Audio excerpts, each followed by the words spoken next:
Welcome to another edition of Play It Throw, and this time around it's Batman, Return of the Joker, brought to us by Sunsoft.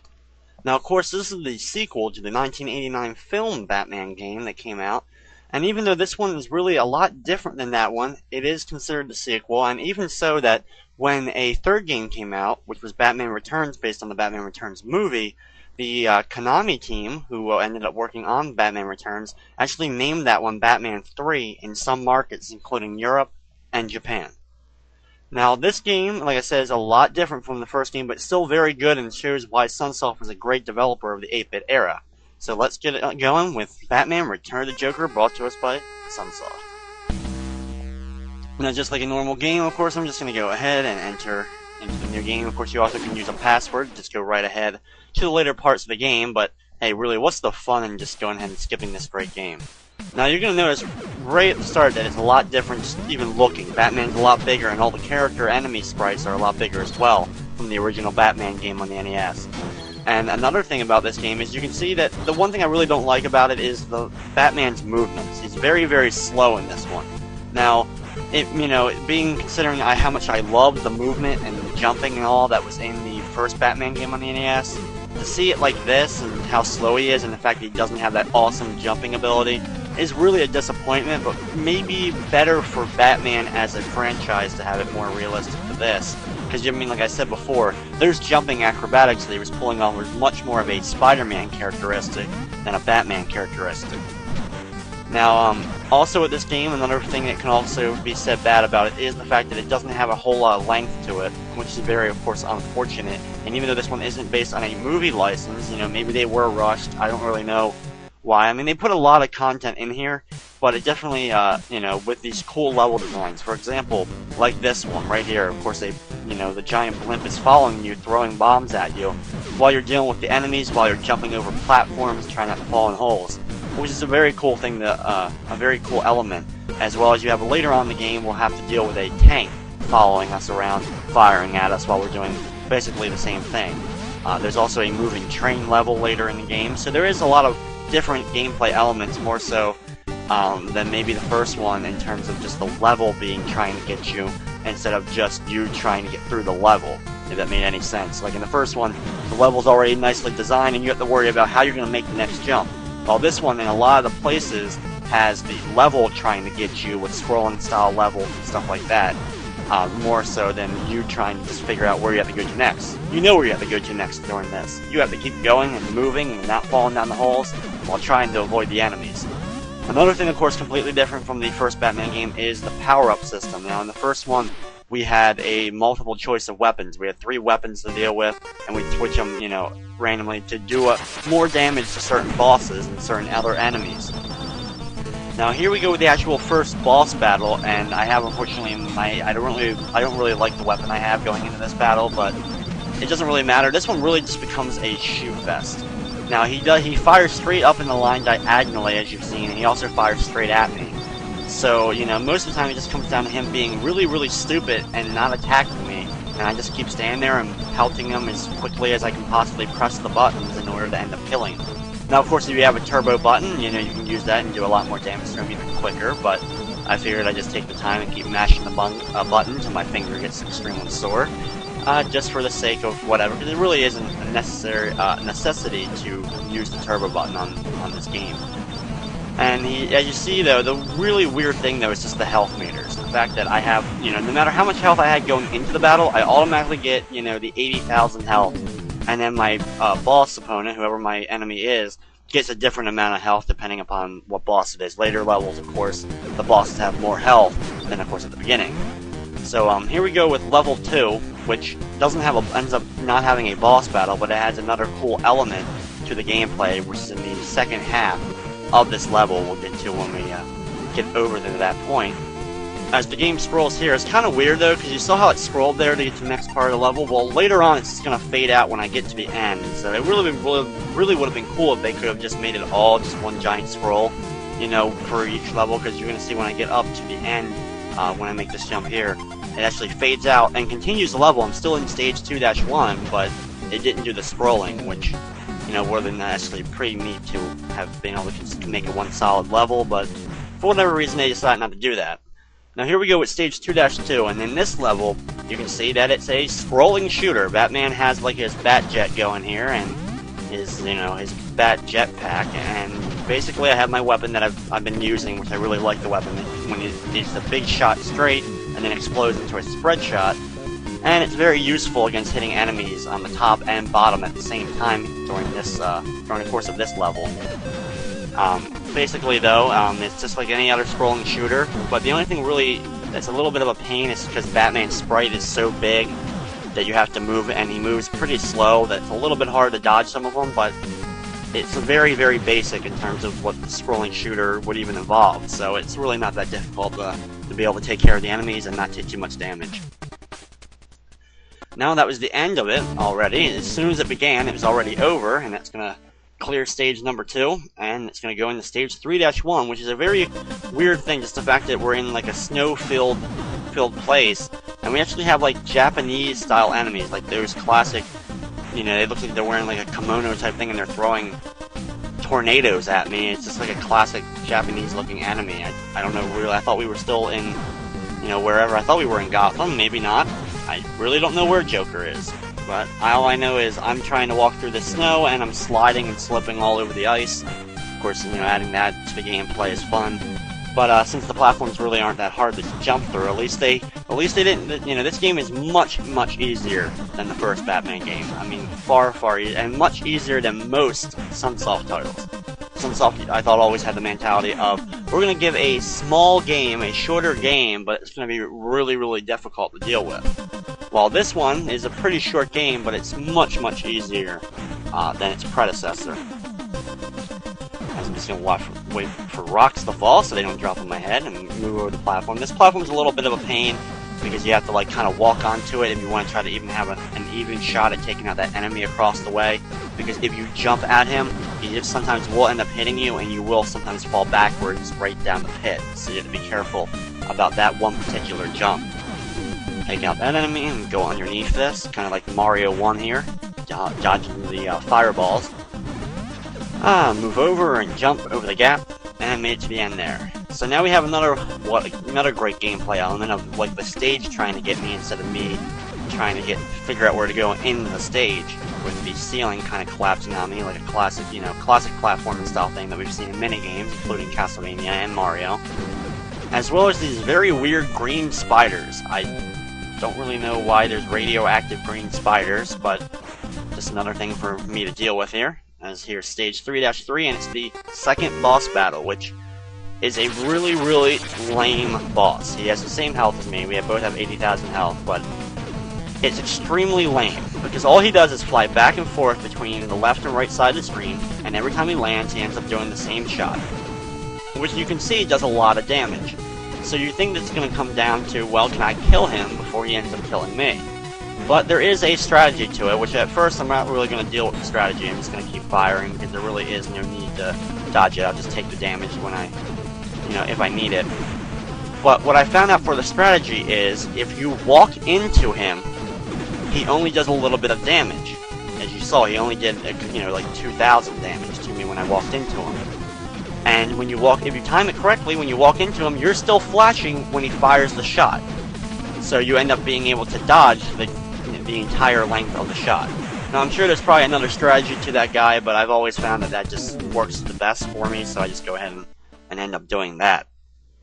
Now here we go with stage 4, and this is the beginning of the scrolling train level. Same always reminds me, any kind of train level reminds me, I think, of Ninja Gaiden, but also, Bad Dudes had a scrolling train level. Now, what you just saw is I've been slowly building up that power meter, and when it gets all the way up, I get like this, Batman goes into like the hyper mode or something, and just has this unlimited shot coming out of him.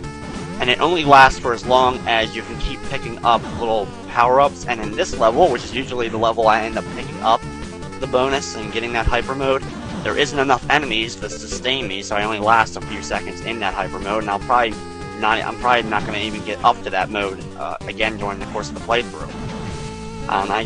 It's kind of a cool thing, I guess, but unnecessary and really just weird for Batman to just all of a sudden get like really ticked off and go, all hyper mode and stuff. I really don't get it. Unfortunately, I grabbed that other weapon that I had at the start of the game that I had the first boss, that I fought the first boss with. I really don't like that weapon at all. So, there we go. I got my weapon back, so now I'm happy. Destroy this crate, and continue on. That's the end of the train level, as I just have to wait for the level to end and fade out. Here we go, we're 4-2 now. And we're inside of a random construction style place with more kind of gurneys and freaking things to deal with. Conveyor belts, always fun. Just simple platforming and the same basic enemies throughout every level. They really don't add any more enemies. Now we get to another part of classic platforming games, the moving elevator stage.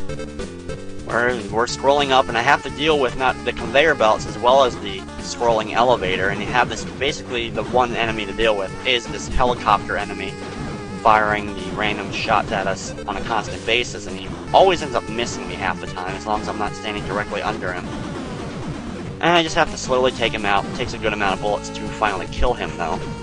There we go, he's taken care of, and now I just gotta wait a few minutes before I get to the top and just fight the enemies as they come at me, as I've now destroyed the hardest part of it, which was the helicopter. I just kind of hang out and dodge. Really not that much of a challenge, and kind of boring for an elevator style level. It's usually filled to the brim with enemies. Well, this one is just kind of which is unfortunate. And now we have another scrolling area with more conveyor belts and classic platforming style action, and hey, look, it scrolls and we're on another elevator, so more scrolling elevator conveyor belt fun. And it's the same deal as before. We're slowly moving up, and the enemies fall on us. Nothing amazing here in terms of originality, but like I said, my only complaint really about it is just it's a little boring. There's not enough enemies going on here. I want to be able to get my butt kicked. It's a Sunsoft title. I should be getting my butt kicked by uncontrollable enemies, but for whatever reason, it's just not happening here. As it slowly scrolls, it will finally get to the top. And when it does, it ends, and we go to 4-3, which is another boss battle. Now this boss battle is, a classic style enemy. There was an enemy like this in Sonic the Hedgehog 3 at the end of the game. Basically, the laser is charging up, and I have to fire at it, while two other little mini lasers try to shoot me. And you can see how it's charging up at the top, and every time I hit it, the meter drops. So as long as the meter doesn't fill up, he doesn't get his ultimate blast out that actually do a lot of damage.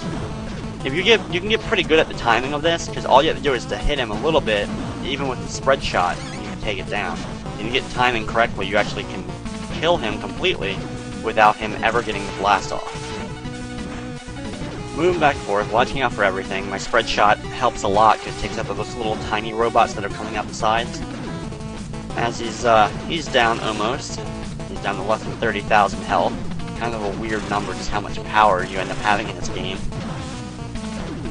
Keep shooting, keep shooting. Yeah, not a whole lot of excitement going on in this battle. And shoot a little robot. And now he's one more hit, and he's done. He's taken care of. The little other laser guys go sporadic for a few seconds. And stage clear.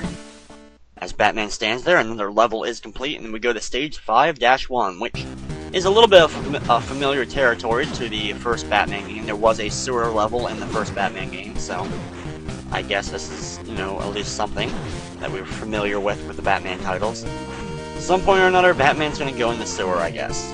I don't really know why, but it always ends up in the sewer. Even in Batman Returns, there's definite sewers because of the Penguin, where his hideout ends up being, so in all the games, you have to deal with sewer levels. And slide and kick. I really haven't done that throughout the game because it's cool. Don't get me wrong, doing that little slide kick or whatever. But the only problem with it is, with this type of game and everything, on some of the shorter platforms, you end up doing it and you may end up falling right off the platform. But 5-2 is another one of these scrolling shooter style levels. So we do actually have two of these in the game. I guess they made the mechanic for it, so they wanted to make sure they got their money's worth, so they put it in there twice. And it's the same thing as before. It's actually the same basic enemies. They're a little bit colored differently. They're a little bit different colored sprites, but it's the same exact enemies that we dealt with in the first time. And here they come at me more and more and more.